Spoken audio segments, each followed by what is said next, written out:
بسم الله الرحمن الرحيم ياسين والقرآن الحكيم إنك لمن المرسلين على صراط مستقيم تنزيل العزيز الرحيم لتنذر قوما ما أنذر آباؤهم فهم غافلون لقد حق القول على أكثرهم فهم لا يؤمنون إنا جعلنا في أعناقهم أغلالا فهي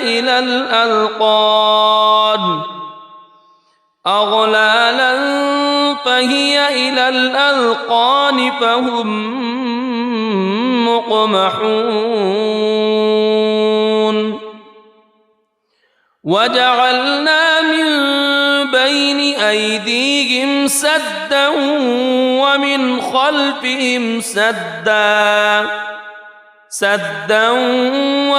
خلفهم سدا فأغشيناهم فهم لا يبصرون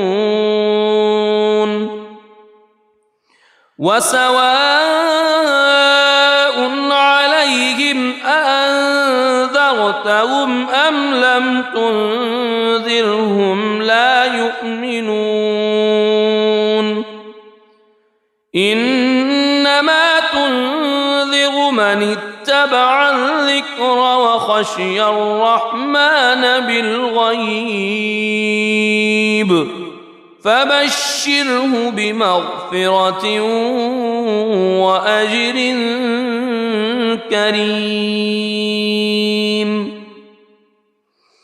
إنا نحن نحيي الموتى ونكتب ما قدموا وآثارهم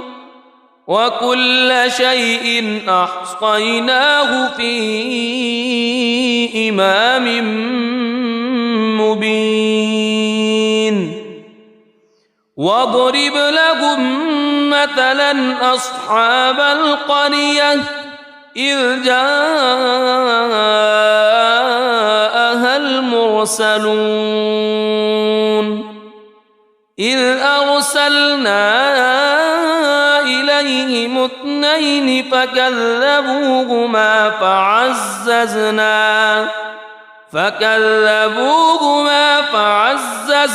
بثالث فقالوا إنا إليكم مرسلون قالوا ما أنتم إلا بشر مثلنا وما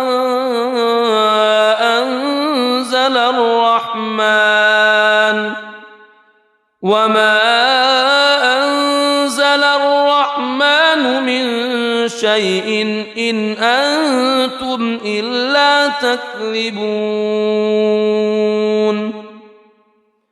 قالوا ربنا يعلم إنا إليكم لمرسلون وما علينا إلا البلاغ المبين قالوا إنا تطيرنا بكم لئن لم تنتهوا لنرجمنكم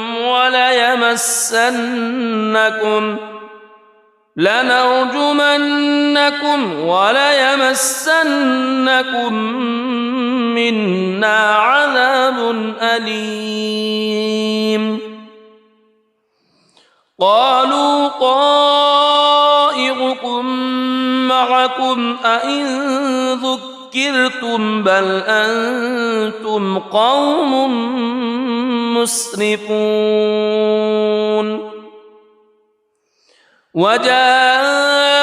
من أقصى المدينة رجل يسعى قال يا قوم اتبعوا المرسلين اتبعوا من لا يسألكم أجرا وهم مهتدون وما لي لا أعبد الذي فطرني وإليه ترجعون أأتخذ من دونه آلهة إن يردني الرحمن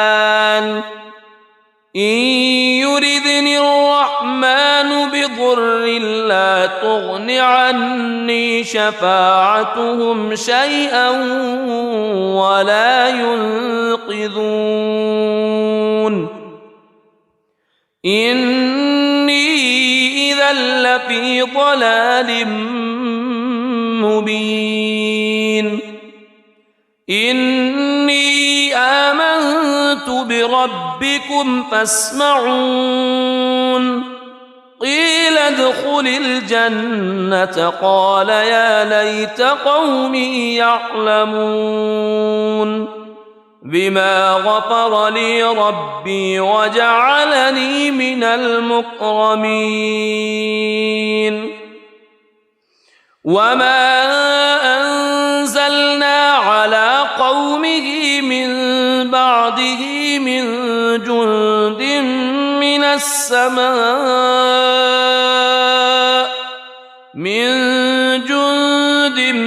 من السماء وما كنا منزلين إن كانت إلا صيحة واحدة فإذا هم خامدون يا حسرة على العباد ما يأتيهم من رسول إلا كانوا به يستهزئون ألم يروا كم أهلكنا قبلهم من القرون أنهم إليهم لا يرجعون وإن كل لما جميع لدينا محضرون وآية لهم الأرض الميتة أحييناها وأخرجنا منها حبا فمنه يأكلون وجعلنا فيها جنات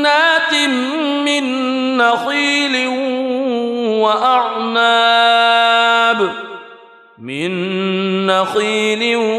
وأعناب وفجرنا فيها من العيون ليأكلوا من ثمره وما عملته أيديهم أفلا يشكرون سبحان الذي خلق الأزواج كلها مما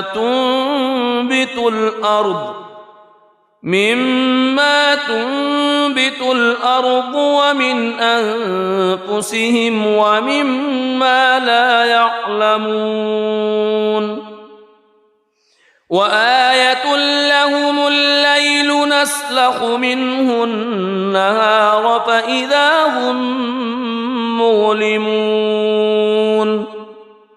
والشمس تجري لمستقر لها ذلك تقدير العزيز العليم والقمر قدرناه منازل حتى عاد كالعرجون القديم لا الشمس ينبغي لها أن تدرك القمر ولا الليل سابق النهار وكل في فلك يسبحون وآية لهم أنا حملنا ذريتهم في الفلك المشحون وخلقنا لهم من مثله ما يركبون وإن نشأ نغرقهم فلا صريخ لهم ولا هم ينقذون إلا رحمة منا ومتاعا إلى حين وإذا قيل لهم اتقوا ما بين أيديكم وما خلفكم لعلكم ترحمون وما تأتيهم من آية من آيات ربهم إلا كانوا عنها معرضين وإذا قيل لهم أنفقوا مما رزقكم الله قال الذين كفروا للذين آمنوا أنطعم من لو يشاء الله أطعمه إن أنتم إلا في ضلال مبين ويقولون متى هذا الوعد إن كنتم صادقين ما ينظرون إلا صيحة واحدة تأخذهم وهم يخصمون فلا يستطيعون توصية ولا إلى أهلهم يرجعون ونفخ في الصور فإذا هم من الأجداث إلى ربهم ينسلون قالوا يا ويلنا من بعثنا من مرقدنا هذا ما وعد الرحمن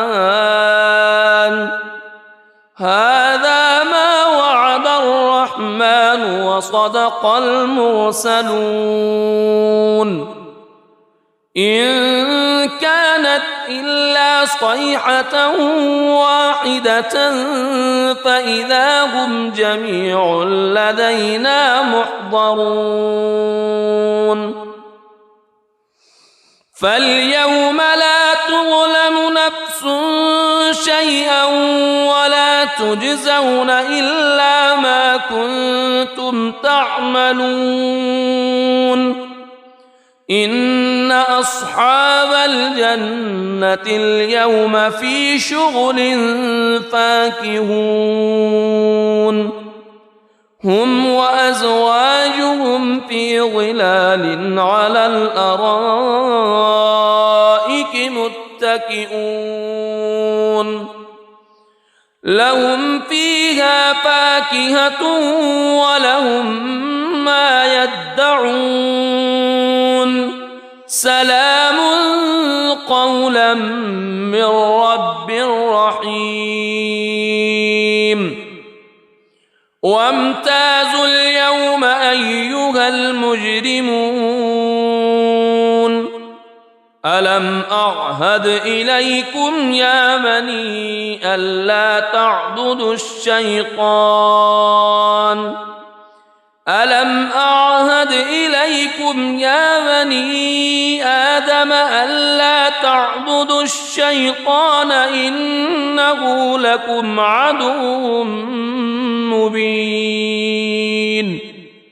وأن اعبدوني هذا صراط مستقيم ولقد أضل منكم جبلا كثيرا أفلم تكونوا تعقلون هذه جهنم التي كنتم توعدون اصلوها اليوم بما كنتم تكفرون اليوم نختم على أفواههم وتكلمنا أيديهم وتشهد أرجلهم بما كانوا يكسبون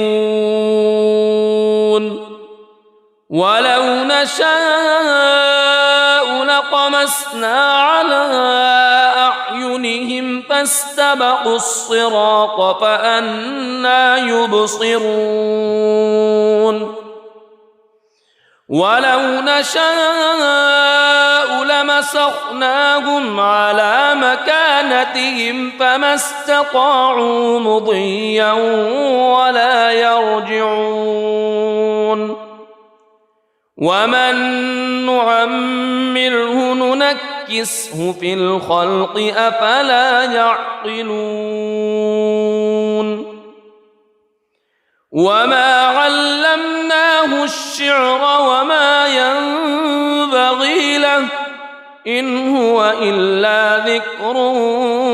وقرآن مبين لينذر من كان حيا ويحق القول على الكافرين أولم يروا أنا خلقنا لهم مما عملت أيدينا أنعاما فهم لها مالكون وذللناها لهم فمنها ركوبهم ومنها يأكلون ولهم فيها منافع ومشارب أفلا يشكرون واتخذوا من دون الله آلهة لعلهم ينصرون لا يستطيعون نصرهم وهم لهم جند محضرون فلا يحزنك قولهم إنا نعلم ما يسرون وما يعلنون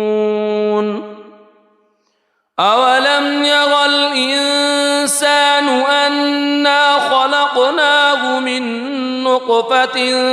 فإذا هو خصيم مبين وضرب لنا مثلا ونسي خلقه قال من يحيي العظام وهي رميم قل يحييها الذي أنشأها أول مرة وهو بكل خلق عليم الذي جعل لكم من الشجر الأخضر نارا فإذا أنتم منه توقدون أوليس الذي خلق السماوات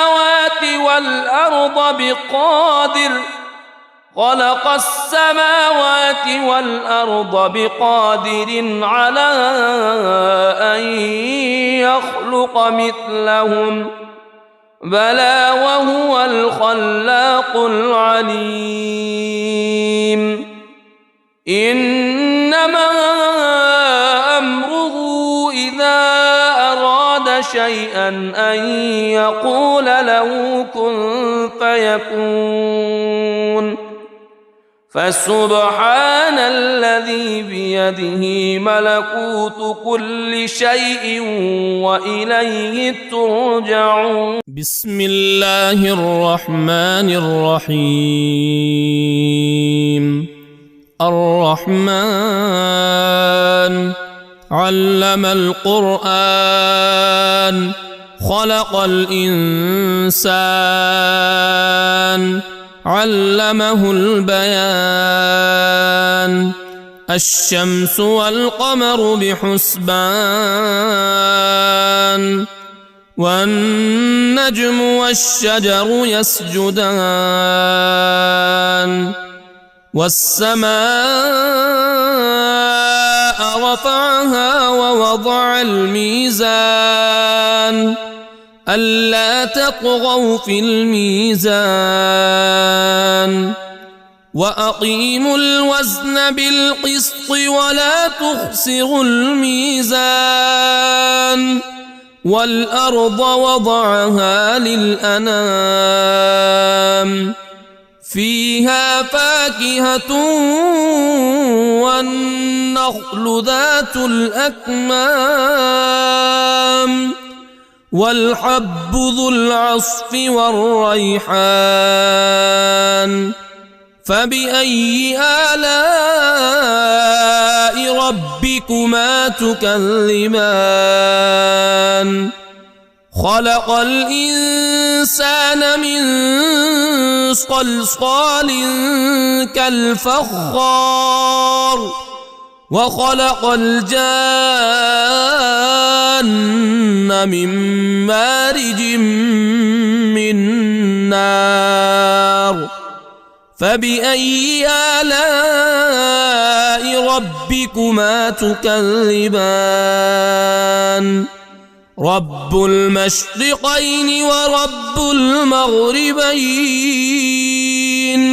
فبأي آلاء ربكما تكذبان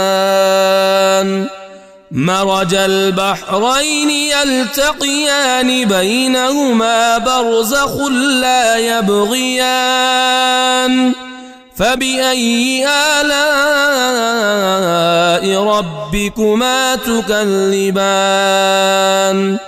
يخرج منهما اللؤلؤ والمرجان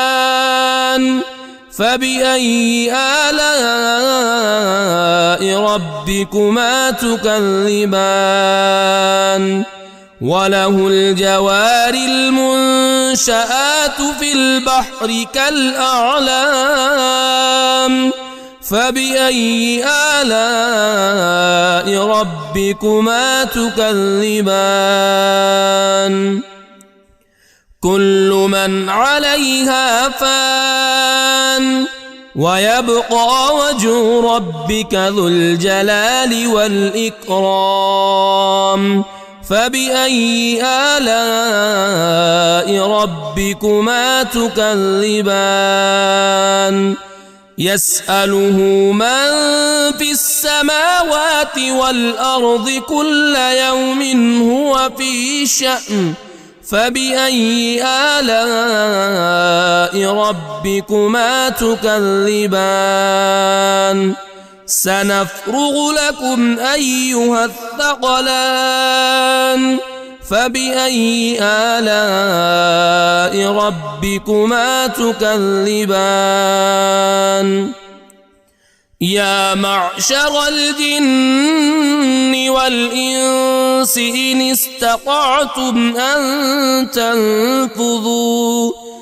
إن استطعتم أن تنفذوا من أقطار السماوات والأرض فانفذوا لا تنفذون إلا بسلطان فبأي آلاء ربكما تكذبان يرسل عليكما شواظ من نار ونحاس فلا تنتصران فبأي آلاء ربكما تكذبان فإذا انشقت السماء فكانت وردة كالدهان فبأي آلاء ربكما تكذبان فيومئذ لا يسأل عن ذنبه إنس ولا جان فبأي آلاء ربكما تكذبان يعرف المجرمون بسيماهم فيؤخذ بالنواصي والأقدام فبأي آلاء ربكما تكذبان هذه جهنم التي يكذب بها المجرمون يطوفون بينها وبين حميم آن فبأي آلاء ربكما تكذبان ولمن خاف مقام ربه جنتان فبأي آلاء ربكما تكذبان ذواتا أفنان فبأي آلاء ربكما تكذبان فيهما عينان تجريان فبأي آلاء ربكما تكذبان فيهما من كل فاكهة زوجان فبأي آلاء ربكما تكذبان متكئين على فرش بطائنها من استبرق وجنى الجنتين دان فبأي آلاء ربكما تكذبان فيهن قاصرات الطرف لم يطمثهن إنس قبلهم ولا جان فبأي آلاء ربكما تكذبان كأنهن الياقوت والمرجان فبأي آلاء ربكما تكذبان هل جزاء الإحسان إلا الإحسان فبأي آلاء ربكما تكذبان ومن دونهما جنتان فبأي آلاء ربكما تكذبان مدهامتان فبأي آلاء ربكما تكذبان فيهما عينان نضاختان فبأي آلاء ربكما تكذبان فيهما فاكهة ونخل ورمان فبأي آلاء ربكما تكذبان فيهن خيرات حسان فبأي آلاء ربكما تكذبان حور مقصورات في الخيام فبأي آلاء ربكما تكذبان لم يطمثهن إنس قبلهم ولا جان فبأي آلاء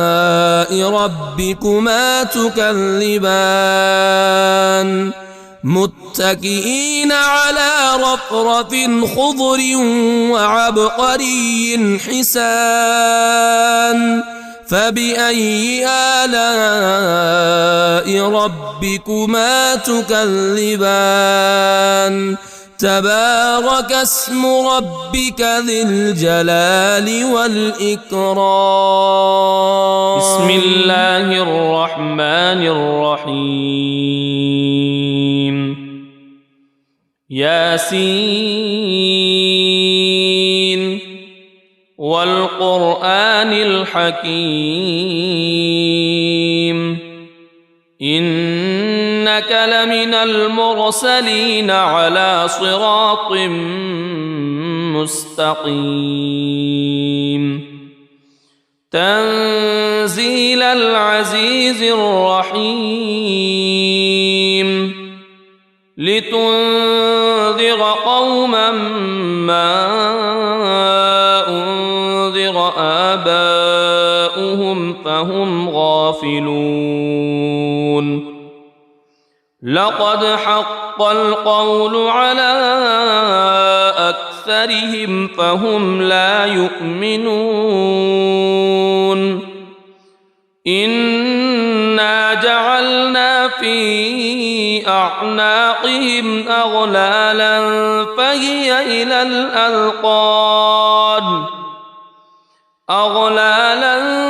فهي إلى الأذقان فهم مقمحون وجعلنا من بين أيديهم سدا ومن خلفهم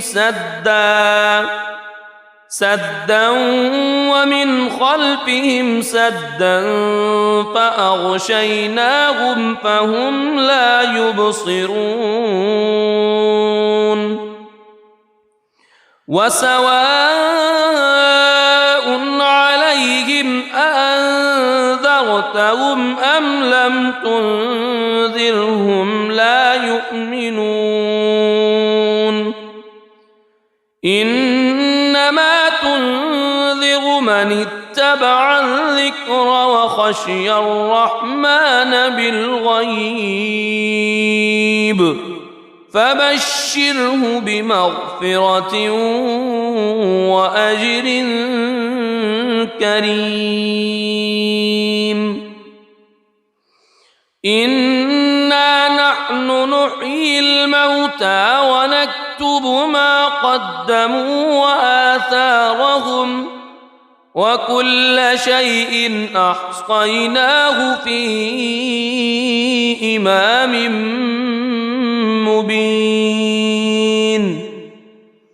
واضرب لهم مثلا أصحاب القرية إذ جاءها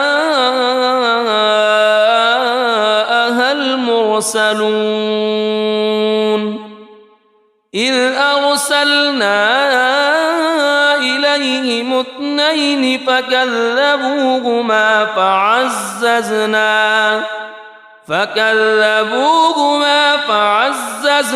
بثالث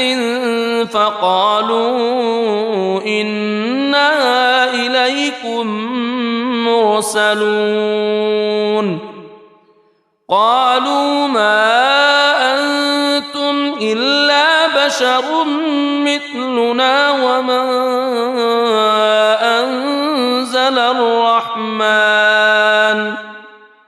وما أنزل الرحمن من شيء إن أنتم إلا تكذبون قالوا ربنا يعلم إنا إليكم لمرسلون وما علينا إلا البلاغ المبين قالوا إنا تطيرنا بكم لئن لم تنتهوا لنرجمنكم وليمسنكم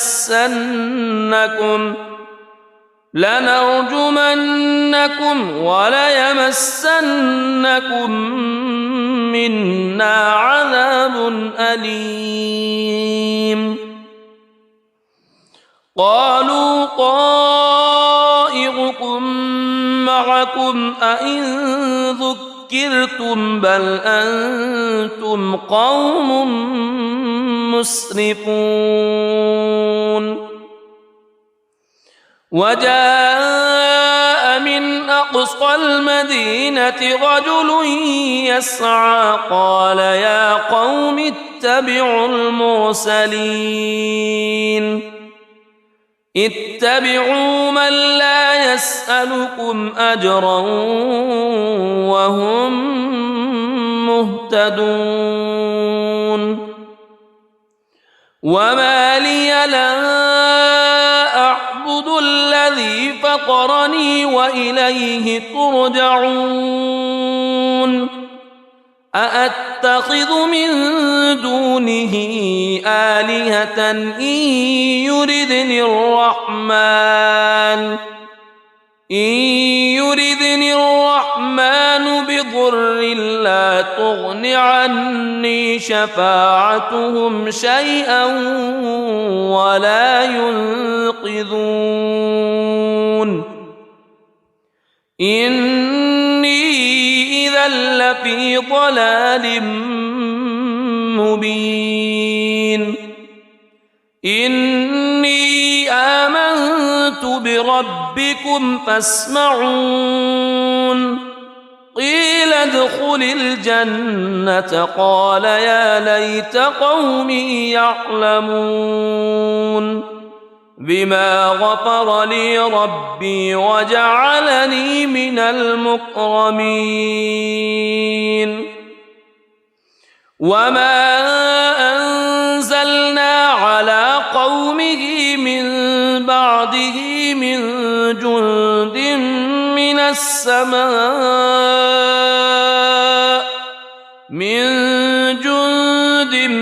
من السماء وما كنا منزلين إن كانت إلا صيحة واحدة فإذا هم خامدون يا حسرة على العباد ما يأتيهم من رسول إلا كانوا به يستهزئون ألم يروا كم أهلكنا قبلهم من القرون أنهم إليهم لا يرجعون وإن كل لما جميع لدينا محضرون وآية لهم الأرض الميتة أحييناها وأخرجنا منها حبا فمنه يأكلون وجعلنا فيها جنات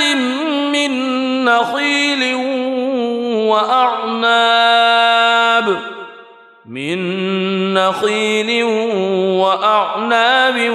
وفجرنا فيها من العيون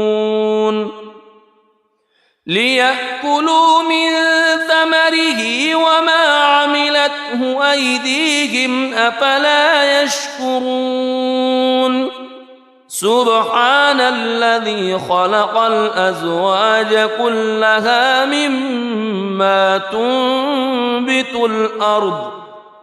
مما تنبت الأرض ومن أنفسهم ومما لا يعلمون وآية لهم الليل نسلخ منه النهار فإذا هم مظلمون والشمس تجري لمستقر لها ذلك تقدير العزيز العليم والقمر قدرناه منازل حتى عاد كالعرجون القديم لا الشمس ينبغي لها أن تدرك القمر ولا الليل سابق النهار وكل في فلك يسبحون وآية لهم أنا حملنا ذريتهم في الفلك المشحون وخلقنا لهم من مثله ما يركبون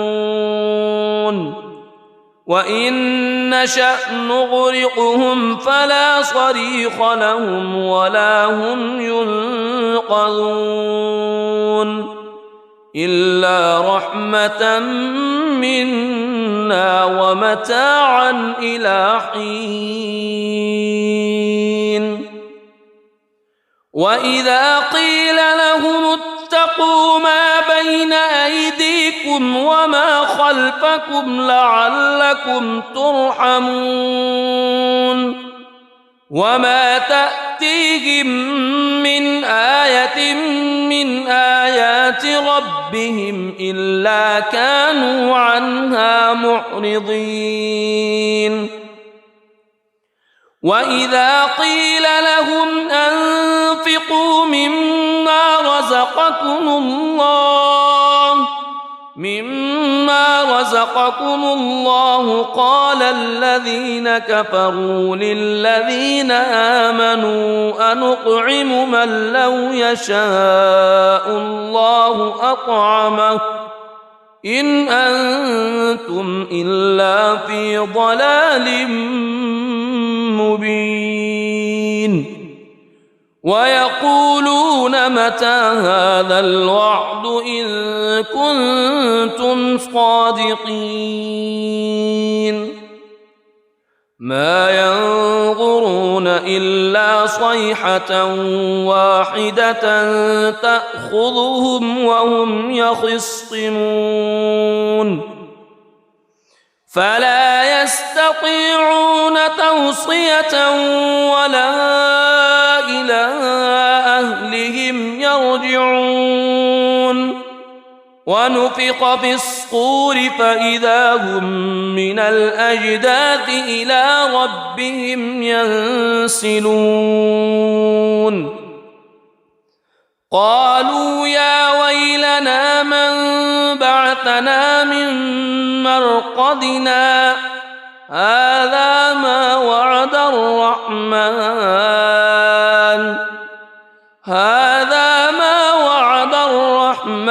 وصدق المرسلون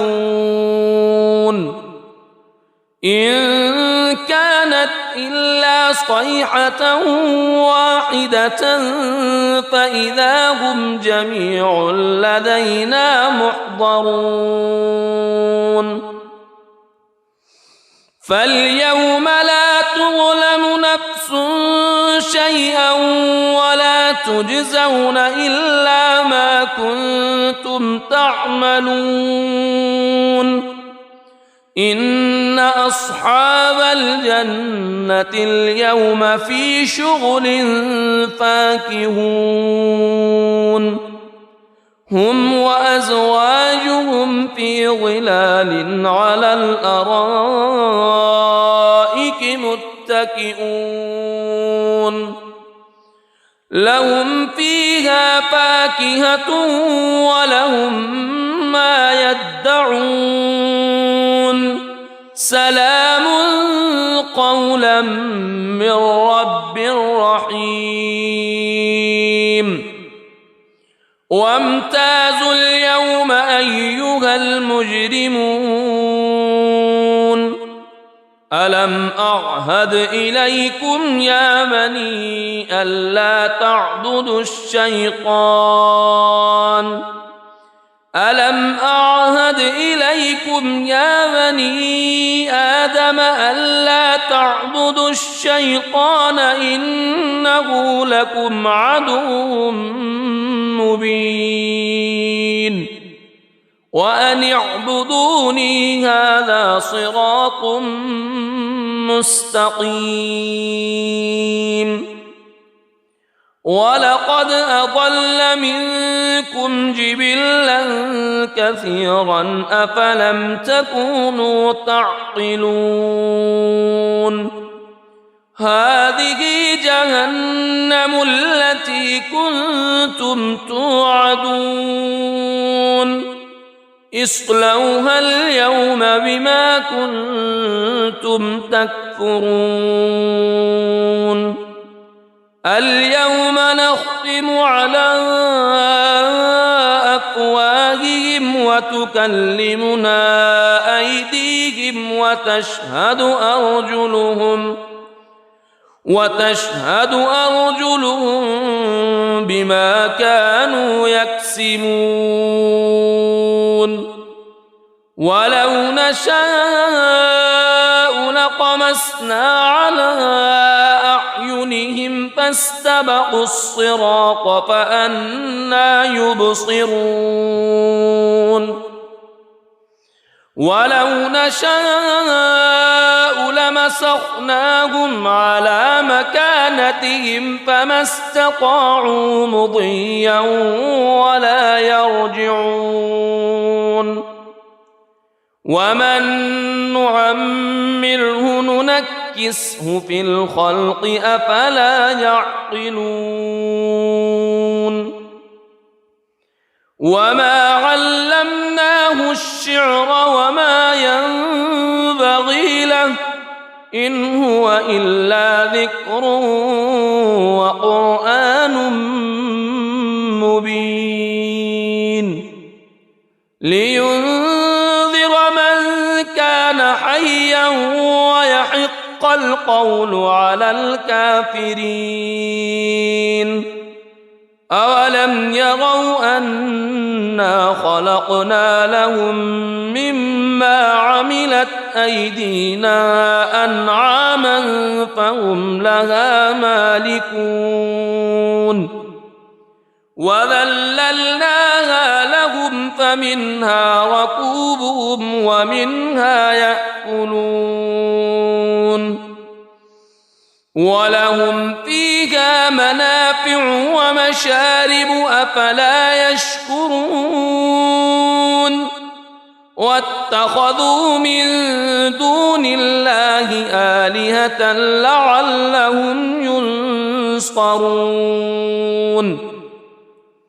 لا يستطيعون نصرهم وهم لهم جند محضرون فلا يحزنك قولهم إنا نعلم ما يسرون وما يعلنون أولم ير الإنسان أنا خلقناه من نطفة فإذا هو خصيم مبين وضرب لنا مثلا ونسي خلقه قال من يحيي العظام وهي رميم قل يحييها الذي أنشأها أول مرة وهو بكل خلق عليم الذي جعل لكم من الشجر الأخضر نارا فإذا أنتم منه توقدون أوليس الذي خلق السماوات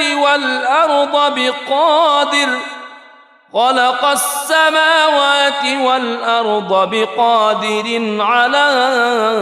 أن يخلق مثلهم بلى وهو الخلاق العليم إنما أمره إذا أراد شيئا أن يقول له كن فيكون فسبحان الذي بيده ملكوت كل شيء وإليه ترجعون. بسم الله الرحمن الرحيم. الرحمن علم القرآن خلق الإنسان علمه البيان. الشمس والقمر بحسبان والنجم والشجر يسجدان. والسماء رفعها ووضع الميزان ألا تطغوا في الميزان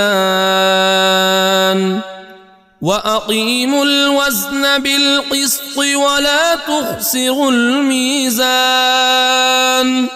والأرض وضعها للأنام فيها فاكهة والنخل ذات الأكمام والحب ذو العصف والريحان. فبأي آلاء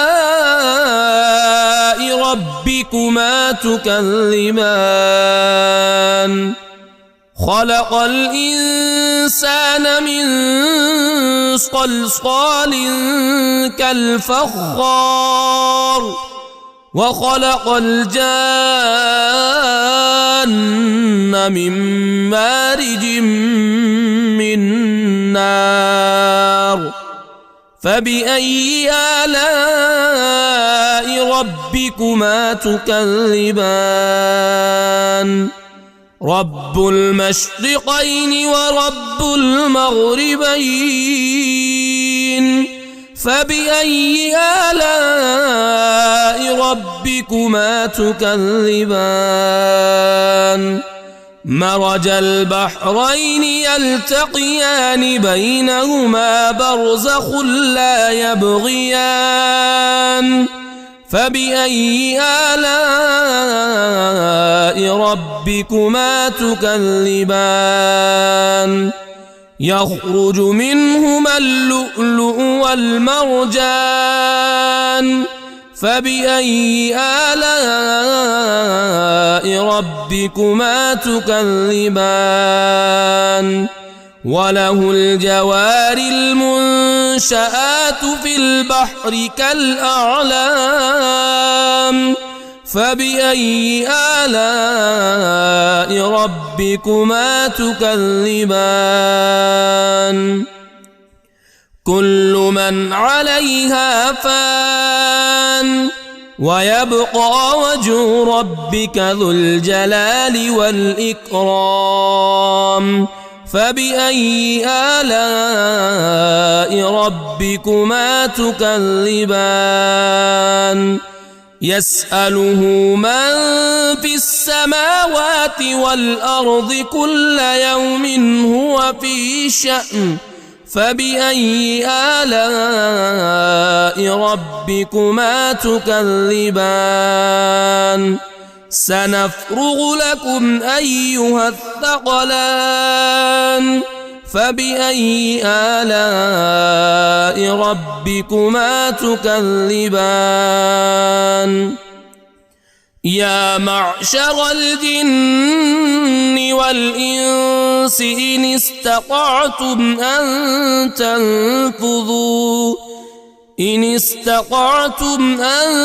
تنفذوا من أقطار السماوات والأرض فانفذوا لا تنفذون إلا بسلطان. فبأي آلاء ربكما تكذبان؟ يرسل عليكما شواظ من نار ونحاس فلا تنتصران. فبأي آلاء ربكما تكذبان فإذا انشقت السماء فكانت وردة كالدهان فبأي آلاء ربكما تكذبان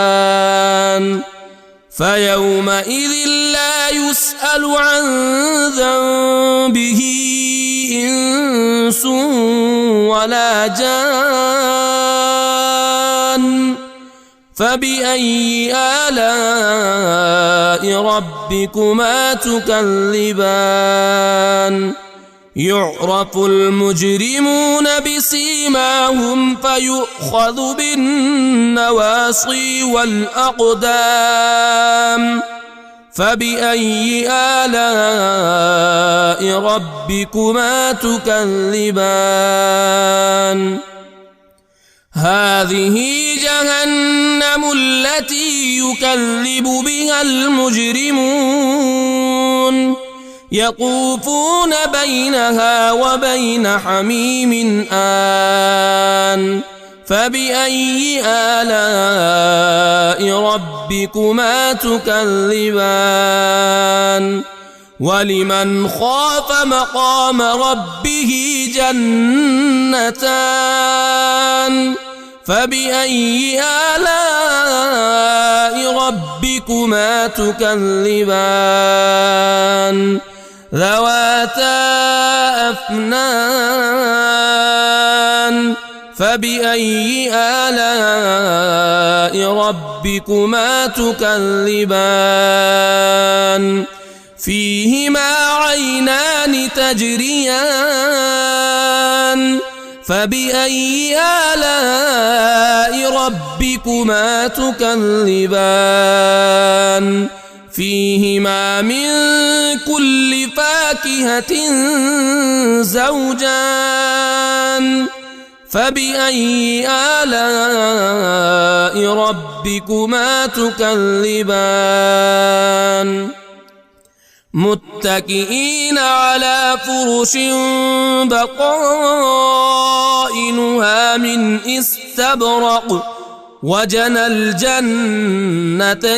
دان فبأي آلاء ربكما تكذبان فيهن قاصرات الطرف لم يطمثهن إنس قبلهم ولا جان فبأي آلاء ربكما تكذبان كأنهن الياقوت والمرجان فبأي آلاء ربكما تكذبان هل جزاء الإحسان إلا الإحسان فبأي آلاء ربكما تكذبان ومن دونهما جنتان فبأي آلاء ربكما تكذبان مدهامتان فبأي آلاء ربكما تكذبان فيهما عينان نضاختان فبأي آلاء ربكما تكذبان فيهما فاكهة ونخل ورمان فبأي آلاء ربكما تكذبان فيهن خيرات حسان فبأي آلاء ربكما تكذبان حور مقصورات في الخيام فبأي آلاء ربكما تكذبان لم يطمثهن إنس قبلهم ولا جان فبأي آلاء ربكما تكذبان متكئين على رفرف خضر وعبقري حسان فبأي آلاء ربكما تكذبان تبارك اسم ربك ذي الجلال والإكرام بسم الله الرحمن الرحيم ياسين والقرآن الحكيم إنك لمن المرسلين على صراط مستقيم تنزيل العزيز الرحيم لتنذر قوما ما أنذر آباؤهم فهم غافلون لقد حق القول على أكثرهم فهم لا يؤمنون إنا جعلنا في أعناقهم أغلالا فهي إلى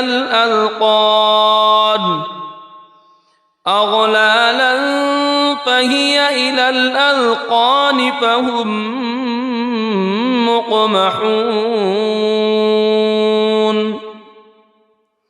وجعلنا من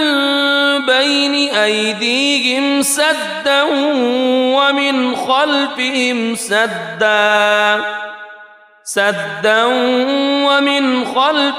سدا فأغشيناهم فهم لا يبصرون وسواء عليهم أأنذرتهم أم لم تنذرهم لا يؤمنون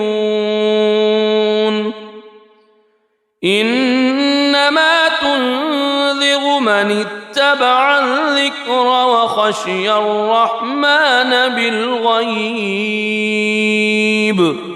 فبشره بمغفرة وأجر كريم إنا نحن نحيي الموتى ونكتب ما قدموا وآثارهم وكل شيء أحصيناه في إمام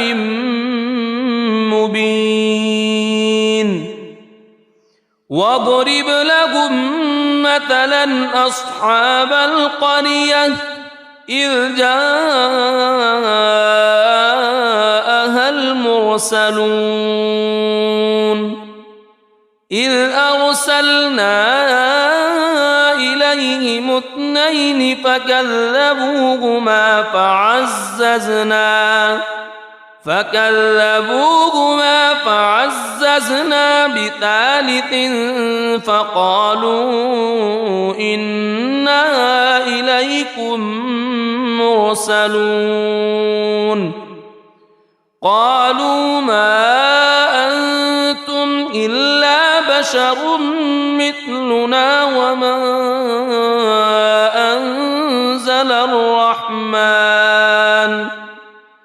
وما أنزل الرحمن من شيء إن أنتم إلا تكذبون قالوا ربنا يعلم يعلم إنا إليكم لمرسلون وما علينا إلا البلاغ المبين قالوا إنا تطيرنا بكم لئن لم تنتهوا لنرجمنكم وليمسنكم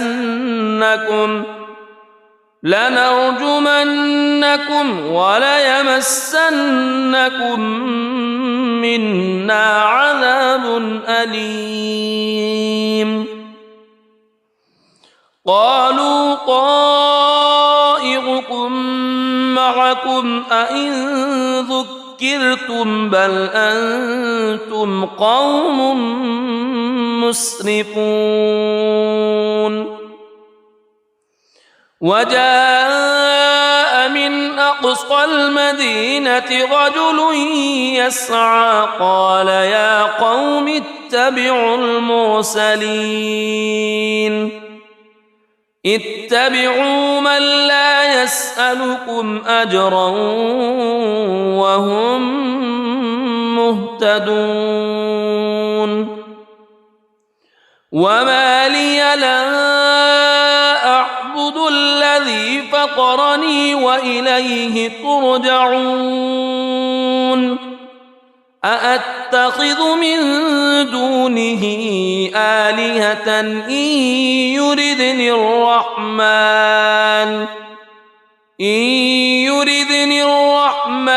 بضر لا تغن عني شفاعتهم شيئا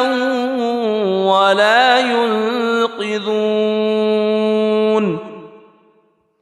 إني إذا لفي ضلال مبين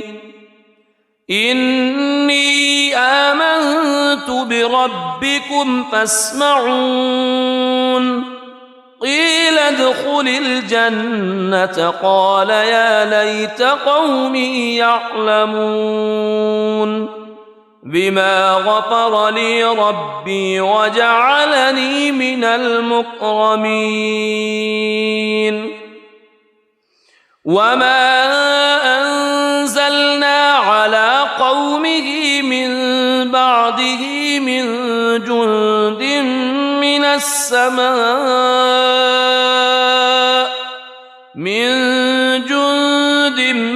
من السماء وما كنا منزلين إن كانت إلا صيحة واحدة فإذا هم خامدون يا حسرة على العباد ما يأتيهم من رسول إلا كانوا به يستهزئون ألم يروا كم أهلكنا قبلهم من القرون أنهم إليهم لا يرجعون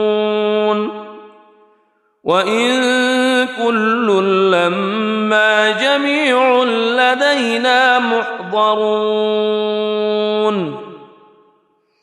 وآية لهم الأرض الميتة أحييناها وأخرجنا منها حبا فمنه يأكلون وجعلنا فيها جنات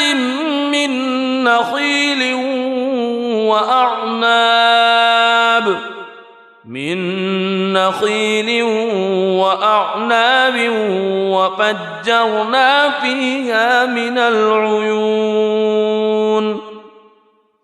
ليأكلوا من ثمره وما عملته أيديهم أفلا يشكرون سبحان الذي خلق الأزواج كلها مما تنبت الأرض مما تنبت الأرض ومن أنفسهم ومما لا يعلمون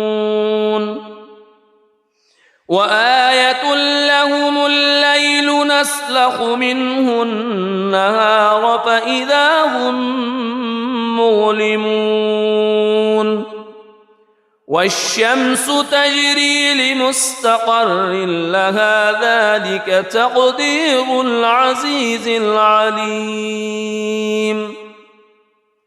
والقمر قدرناه منازل حتى عاد كالعرجون القديم لا الشمس ينبغي لها أن تدرك القمر ولا الليل سابق النهار وكل في فلك يسبحون وآية لهم أنا حملنا ذريتهم في الفلك المشحون وخلقنا لهم من مثله ما يركبون وإن نشأ نغرقهم فلا صريخ لهم ولا هم ينقذون إلا رحمة منا ومتاعا إلى حين وإذا قيل لهم اتقوا ما بين أيديكم وما خلفكم لعلكم ترحمون وما تأتيهم من آية من آيات ربهم إلا كانوا عنها معرضين وإذا قيل لهم أنفقوا مما رزقكم الله قال الذين كفروا للذين آمنوا أنطعم من لو يشاء الله أطعمه إن أنتم إلا في ضلال مبين ويقولون متى هذا الوعد إن كنتم صادقين ما ينظرون إلا صيحة واحدة تأخذهم وهم يخصمون فلا يستطيعون توصية ولا إلى أهلهم يرجعون ونفخ في الصور فإذا هم من الأجداث إلى ربهم ينسلون قالوا يا ويلنا من بعثنا من مرقدنا هذا ما وعد الرحمن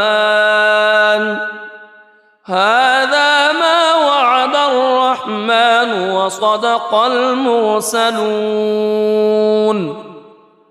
إن كانت إلا صيحة واحدة فإذا هم جميع لدينا محضرون فاليوم لا تظلم نفس شيئا ولا تجزون إلا ما كنتم تعملون إن أصحاب الجنة اليوم في شغل فاكهون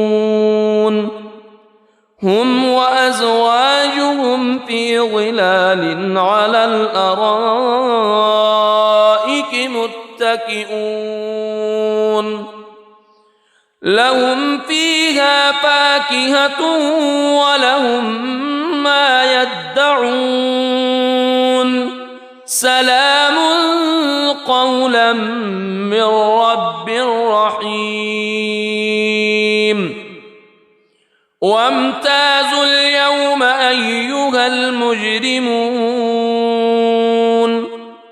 ألم أعهد إليكم يا بني ألا تعبدوا الشيطان ألم أعهد إليكم يا بني آدم ألا تعبدوا الشيطان إنه لكم عدو مبين وأن اعبدوني هذا صراط مستقيم ولقد أضل منكم جبلا كثيرا أفلم تكونوا تعقلون هذه جهنم التي كنتم توعدون اصلوها اليوم بما كنتم تكفرون اليوم نختم على أفواههم وتكلمنا أيديهم وتشهد أرجلهم بما كانوا يكسبون ولو نشاء لطمسنا على أعينهم فاستبقوا الصراط فأنى يبصرون ولو نشاء لمسخناهم على مكانتهم فما استطاعوا مضيا ولا يرجعون ومن نعمره ننكسه في الخلق أفلا يعقلون وما علمناه الشعر وما ينبغي له إن هو إلا ذكر وقرآن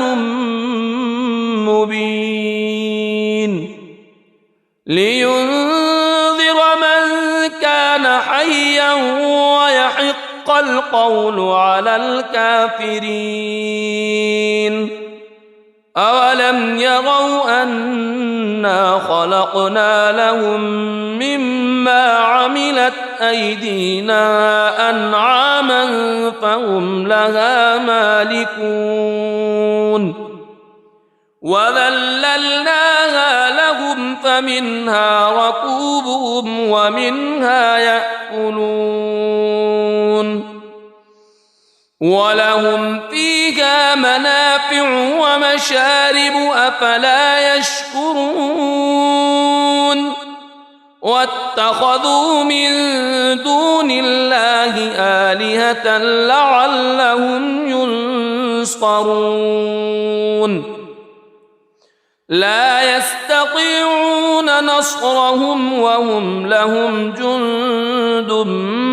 محضرون فلا يحزنك قولهم إنا نعلم ما يسرون وما يعلنون أولم ير الإنسان أنا خلقناه من نطفة فإذا هو خصيم مبين وضرب لنا مثلا ونسي خلقه قال من يحيي العظام وهي رميم قل يحييها الذي أنشأها أول مرة وهو بكل خلق عليم الذي جعل لكم من الشجر الأخضر نارا فإذا أنتم منه توقدون أوليس أليس الذي خلق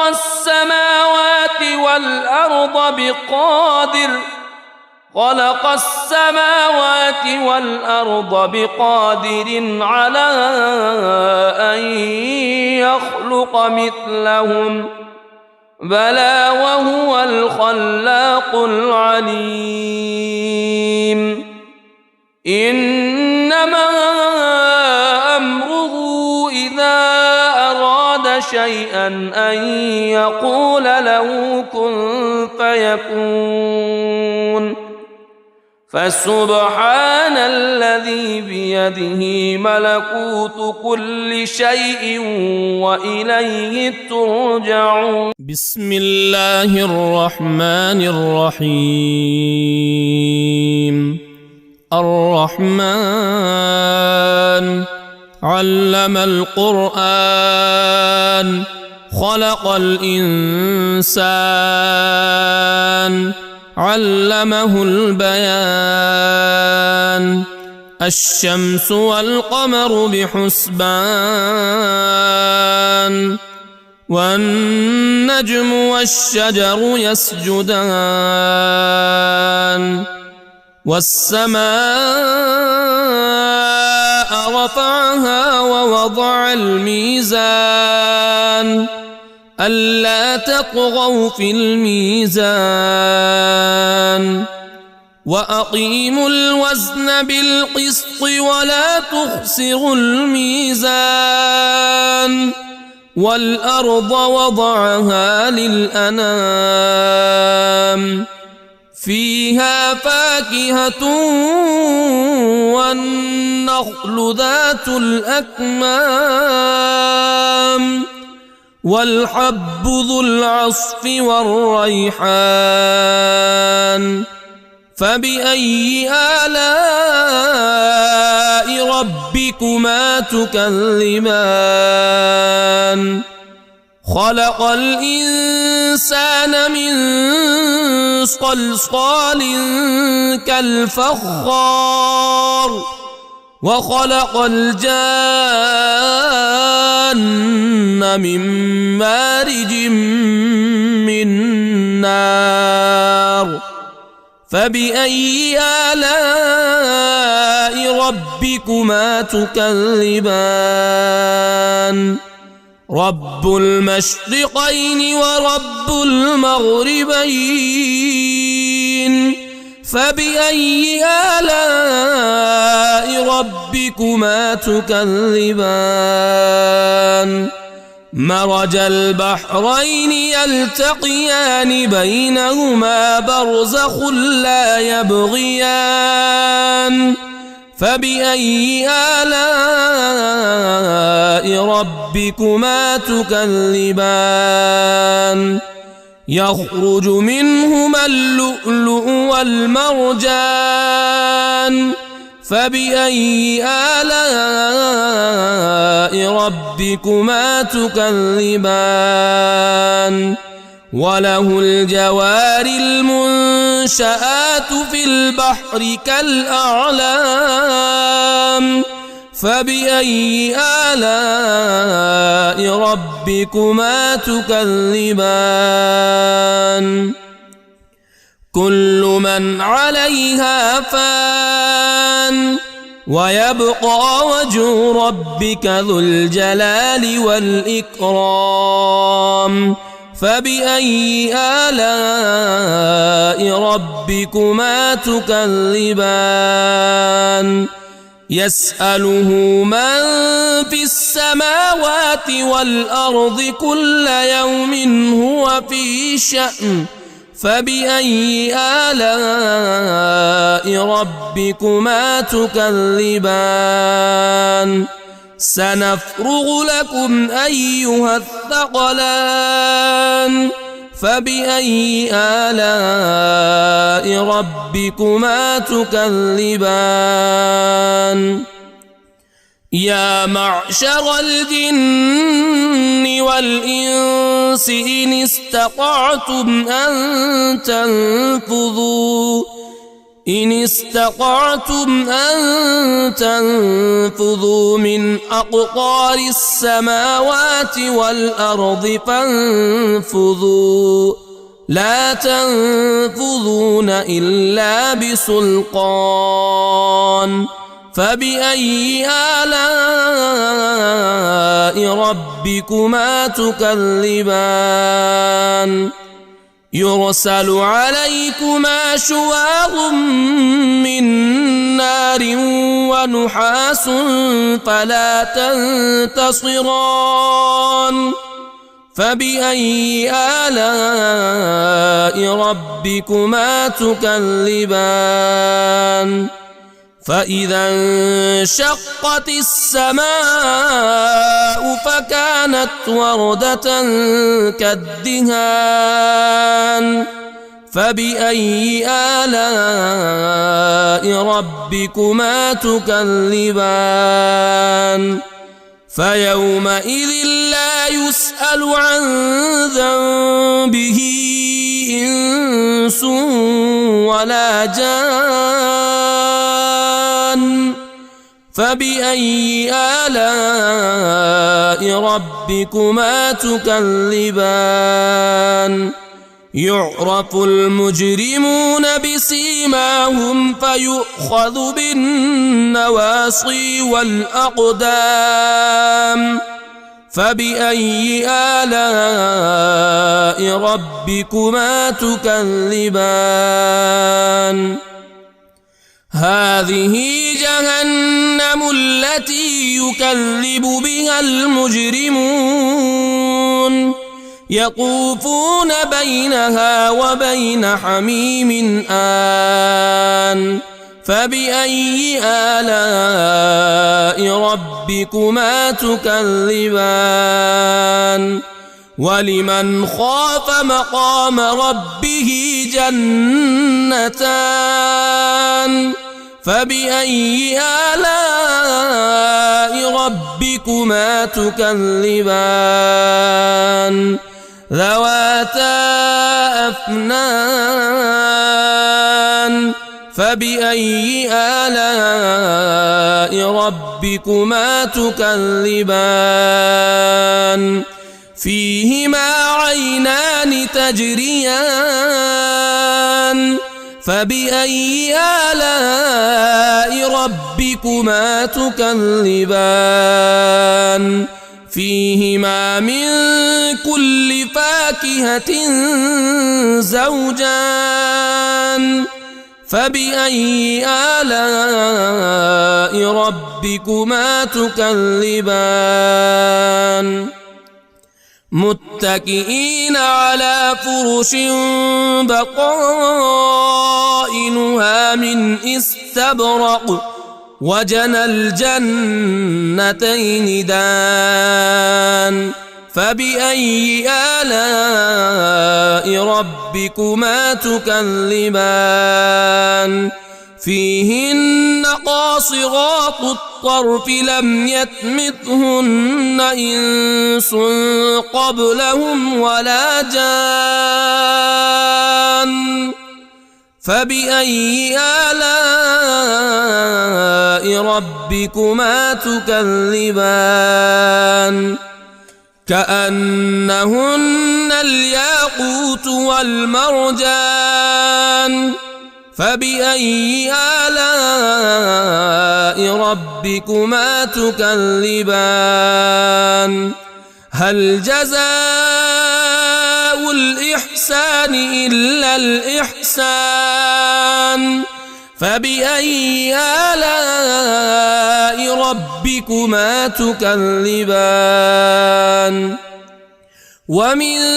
دونهما جنتان فبأي آلاء ربكما تكذبان مدهامتان فبأي آلاء ربكما تكذبان فيهما عينان نضاختان فبأي آلاء ربكما تكذبان فيهما فاكهة ونخل ورمان فبأي آلاء ربكما تكذبان فيهن خيرات حسان فبأي آلاء ربكما تكذبان حور مقصورات في الخيام فبأي آلاء ربكما تكذبان لم يطمثهن إنس قبلهم ولا جان فبأي آلاء ربكما تكذبان متكئين على رفرف خضر وعبقري حسان فبأي آلاء ربكما تكذبان تبارك اسم ربك ذي الجلال والإكرام